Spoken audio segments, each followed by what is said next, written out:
बिहार के औरंगाबाद में एक जनसभा के दौरान आरजेडी नेता तेजस्वी यादव पर चप्पल फेंकी गई। पंजाब विधानसभा में 4 विधेयक पास कर केंद्र सरकार के 3 कृषि कानूनों को रद्द कर दिया गया।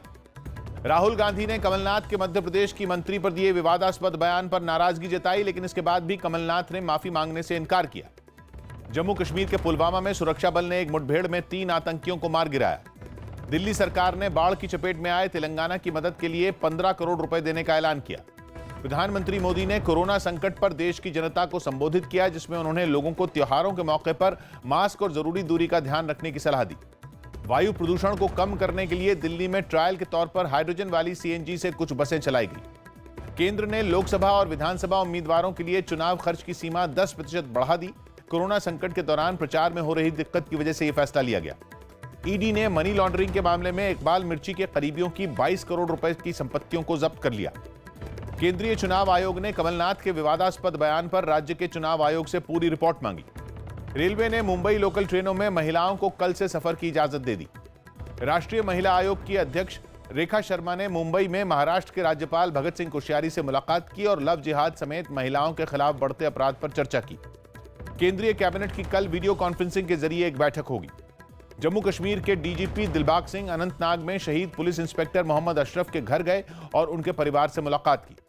दिल्ली के डिप्टी सीएम मनीष सिसोदिया ने पुष्प विहार में जिला लेबर दफ्तर का दौरा किया और काम में लापरवाही बरतने पर कर्मचारियों को फटकार लगाई। यूपी के सीएम योगी आदित्यनाथ ने बिहार के कैमूर में एक जनसभा की और आरजेडी पर युवाओं के साथ खिलवाड़ करने का आरोप लगाया। लखीसराय विधानसभा क्षेत्र से बीजेपी प्रत्याशी और बिहार सरकार में मंत्री विजय सिन्हा के खिलाफ कुछ लोगों ने नारेबाजी की और उन पर गोबर भी फेंका। एनआईए ने हिजबुल मुजाहिदीन के ड्रग्स केस में 10 आरोपियों के खिलाफ मोहाली की विशेष अदालत में चार्जशीट दाखिल कर दी। रक्षा मंत्री राजनाथ सिंह कल से बिहार में अपना चुनाव प्रचार अभियान शुरू करेंगे। महाराष्ट्र के पूर्व सीएम देवेंद्र फडणवीस ने लातूर में कुछ किसानों से मुलाकात की और बारिश से बर्बाद हुई उनकी फसल की जानकारी ली। लोक जनशक्ति पार्टी ने बिहार चुनाव के लिए उम्मीदवारों की तीसरी और आखिरी सूची जारी कर दी, जिसमें कुछ बीजेपी नेताओं को भी टिकट दिया गया। हरियाणा विधानसभा का मानसून सत्र 5 नवंबर से फिर शुरू होगा। बिहार के बक्सर में बीजेपी अध्यक्ष जेपी नड्डा ने एक जनसभा की और आरजेडी के पोस्टरों से लालू यादव की तस्वीर गायब होने पर तेजस्वी से सवाल पूछा। बिहार के मुजफ्फरपुर में पूर्वांचल एक्सप्रेस के 2 डिब्बे पटरी से उतर गए। रात की बात यह रही कि इस हादसे में कोई बड़ा नुकसान नहीं हुआ। राहुल गांधी और तेजस्वी यादव शुक्रवार को नवादा में एक साथ रैली करेंगे। महाराष्ट्र सरकार ने राज्य में मास्क की कालाबाजारी रोकने के लिए इसकी कीमत तय कर दी, जिसके बाद 3 रुपए से लेकर 127 रुपए के बीच अलग अलग तरीके के मास्क मिल सकेंगे। पटना में एलजेपी दफ्तर में पूर्व केंद्रीय मंत्री रामविलास पासवान का श्राद्ध कार्यक्रम आयोजित किया गया, जिसमें सीएम नीतीश कुमार और तेजस्वी यादव भी शामिल हुए। हाथरस मामले की जांच के लिए सीबीआई की टीम फिर उस जगह पहुंची जहां यह वारदात हुई थी। हरियाणा सरकार ने कॉन्ट्रैक्ट पर काम करने वाले अपने कर्मचारियों को लॉकडाउन के दौरान मार्च और अप्रैल महीने का पूरा वेतन देने का ऐलान किया। केंद्रीय मंत्री स्मृति ईरानी ने अपने लोकसभा क्षेत्र अमेठी में एक दुर्गा मंदिर में पूजा की। मेरठ में एक केमिकल फैक्ट्री में आग लगने से काफी सामान जल गया। दिल्ली पुलिस ने एक ड्रग तस्कर को गिरफ्तार किया, जिसके पास से 1 किलो हेरोइन बरामद की गई। सुप्रीम कोर्ट ने राजस्थान के करौली में हुई पुजारी की हत्या के मामले में राजस्थान सरकार से जवाब मांगा। दिल्ली के पास यूपी के गौतम बुद्ध नगर में एक विदेशी नागरिक का आधार कार्ड और पैन नंबर बनवाने का आरोप लगा, जिसके बाद खुफिया एजेंसियों ने भी जांच शुरू कर दी।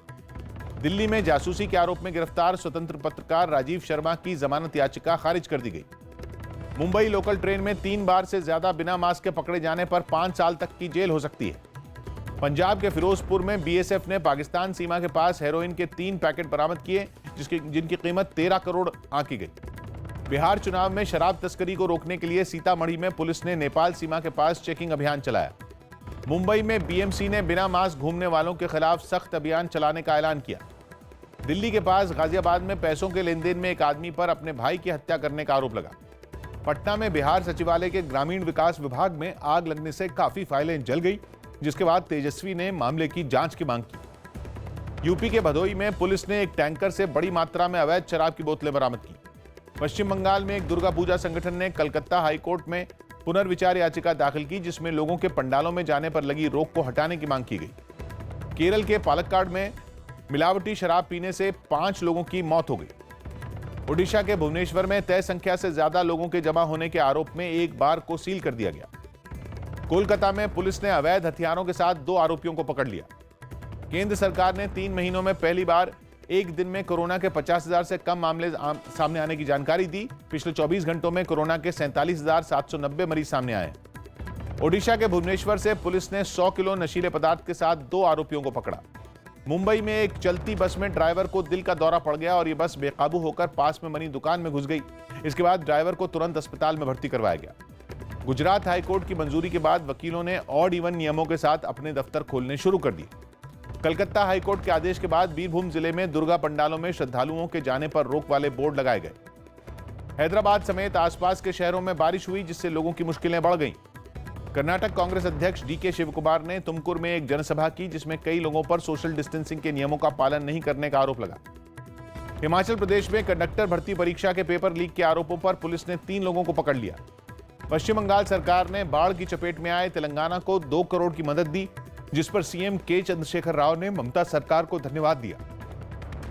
ओडिशा के सीएम नवीन पटनायक ने दुर्गा पूजा के मौके पर लोगों से वैक्सीन आने तक अपना ध्यान रखने की शपथ लेने की अपील की। कर्नाटक के दक्षिण कन्नड़ जिले में 2 दुकानों में आग लगने से काफी नुकसान हो गया। जम्मू कश्मीर के उपराज्यपाल मनोज सिन्हा ने नीट परीक्षा में राज्य के टॉपर बसित बिलाल खान से मुलाकात की। स्वास्थ्य मंत्रालय ने कोरोना मरीजों के लिए देश में ऑक्सीजन की कमी से इनकार किया।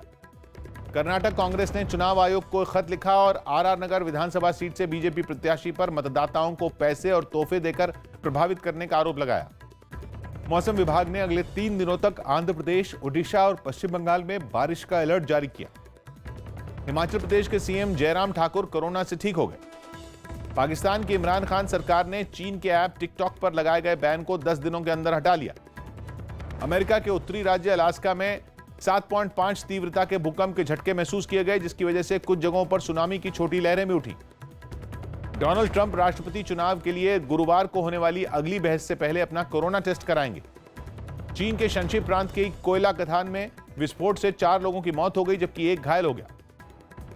ब्रिटेन में कोरोना के मामले बढ़ने के बीच वेल्स ने 2 हफ्ते के लिए पूरी तरह लॉकडाउन लागू करने की घोषणा की, जो कि इस शुक्रवार से प्रभावी होगा। डोनाल्ड ट्रंप ने सूडान का नाम आतंकवाद के प्रायोजक की सूची से हटाने का ऐलान किया। इजरायल और यूएई ने एक और समझौता किया, जिसके बाद अब इनके नागरिक एक दूसरे के देश बिना वीजा के जा सकेंगे। आयरलैंड यूरोपियन यूनियन का पहला ऐसा देश है जिसने दोबारा लॉकडाउन लागू किया, लेकिन इस दौरान स्कूल खुले रहेंगे। अफगानिस्तान के वर्दक प्रांत में बारूदी सुरंग में हुए धमाके में 5 नागरिकों की मौत हो गई और 9 लोग घायल हो गए। अफ्रीकी देश कांगो में 1300 कैदी जेल तोड़ भाग गए। मनी लॉन्ड्रिंग के आरोप में गिरफ्तार नवाज शरीफ के भाई शहबाज शरीफ को जेल भेज दिया गया। चिली की राजधानी सैंटियागो में विरोध प्रदर्शन के दौरान कुछ चर्चों को आग के हवाले कर दिया गया। वहां लोगों की यह भीड़ पिछले साल हुए प्रदर्शनों के 1 साल पूरा होने के मौके पर सड़कों पर उतरी थी। नवाज शरीफ की बेटी मरियम नवाज और उनके पति के खिलाफ लाहौर पुलिस ने केस दर्ज कर लिया। पिछले हफ्ते पाकिस्तान सरकार के खिलाफ रैली करने के लिए यह एफआईआर की गई। दूसरी तिमाही में हिंदुस्तान यूनिलीवर का मुनाफा करीब 9% बढ़कर 2009 करोड़ रुपए हो गया। बैंक और आईटी सेक्टर के शेयरों में तेजी से शेयर बाजार में फिर बढ़त दर्ज की गई। सेंसेक्स 113 जबकि निफ्टी 24 अंक ऊपर बंद हुआ। बैडमिंटन खिलाड़ी पीवी सिंधु ने अपने परिवार और कोच के साथ विवाद की खबरों से इनकार किया और साफ कहा कि उन्होंने सभी की सहमति से हैदराबाद का कैंप छोड़कर लंदन में ट्रेनिंग शुरू की। ओलंपिक्स में हिस्सा ले चुकी हॉकी खिलाड़ी पूनम मलिक ने हरियाणा के हिसार में एक सादे समारोह में सगाई कर ली।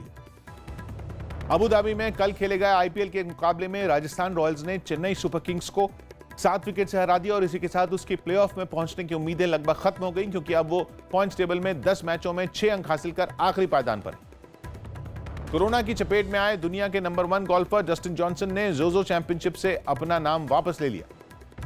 आईसीसी चेयरमैन के लिए सिर्फ न्यूजीलैंड के ग्रेगर बार्कले और सिंगापुर के इमरान ख्वाजा ने नामांकन किया।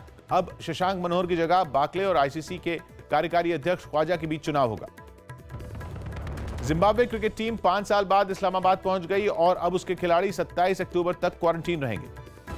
सीएसके के कप्तान महेंद्र सिंह धोनी ने 200वें आईपीएल मैच के बाद राजस्थान रॉयल्स की तरफ से 70 रनों की पारी खेलने वाले जॉस बटलर को अपनी टी-शर्ट गिफ्ट दे दी। जर्मनी के टेनिस खिलाड़ी अलेक्जेंडर ज़्वेरेव ने अगले साल होने वाले मैक्सिकन ओपन में खेलने की सहमति दे दी। आईपीएल के बाद वेस्टइंडीज के क्रिस गेल 21 नवंबर से शुरू होने वाली लंका प्रीमियर लीग में भी खेलेंगे। शाहरुख खान ने कोलकाता नाइट राइडर्स का नया गाना लॉन्च किया। बहरीन के 400 मीटर वर्ल्ड चैंपियन एथलीट सलवा ईद नासिर पर लगे डोपिंग के आरोप हटा दिए गए। बीसीसीआई अध्यक्ष सौरव गांगुली के मुताबिक इंग्लैंड के खिलाफ अगले साल टीम इंडिया अहमदाबाद में गुलाबी बॉल से टेस्ट मैच खेलेगी।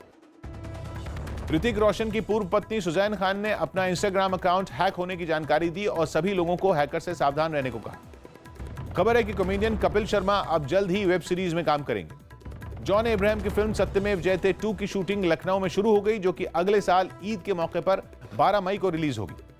मलयालम फिल्मों के अभिनेता पृथ्वीराज की कोरोना रिपोर्ट पॉजिटिव आई। हालांकि उनमें कोरोना के लक्षण नहीं है और जब तक रिपोर्ट नेगेटिव नहीं आती वो घर पर ही क्वारंटीन रहेंगे। खबर है कि शाहरुख खान नवंबर के आखिरी हफ्ते में अपनी आने वाली फिल्म पठान की शूटिंग शुरू कर देंगे। मुरलीधरन की जिंदगी पर बनने वाली फिल्म 800 छोड़ने पर अभिनेता विजय सेतुपति की बेटी को रेप की धमकी दी गई, जिसके बाद सोशल मीडिया पर मिली इस धमकी के आधार पर पुलिस ने कार्रवाई शुरू कर दी। अभिनेत्री दीप्ति नवल को दिल का दौरा पड़ने के बाद मोहाली के एक अस्पताल में भर्ती कराया गया, जहां एंजियोप्लास्टी के बाद उनकी हालत स्थिर है।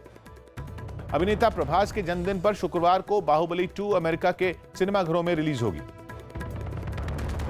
फिल्म दिलवाले दुल्हनिया ले जाएं की रिलीज के 25 साल पूरे हो गए, जिस पर ट्विटर ने फिल्म की इमोजी लॉन्च की। खबर है कि अभिनेता विजय देवरकोंडा की फिल्म फाइटर में सुनील शेट्टी उनके पिता की भूमिका निभाएंगे। और horror film the new mutants Bharat में 30 अक्टूबर को सिनेमाघरों में रिलीज होगी। अब अगला पड़ाव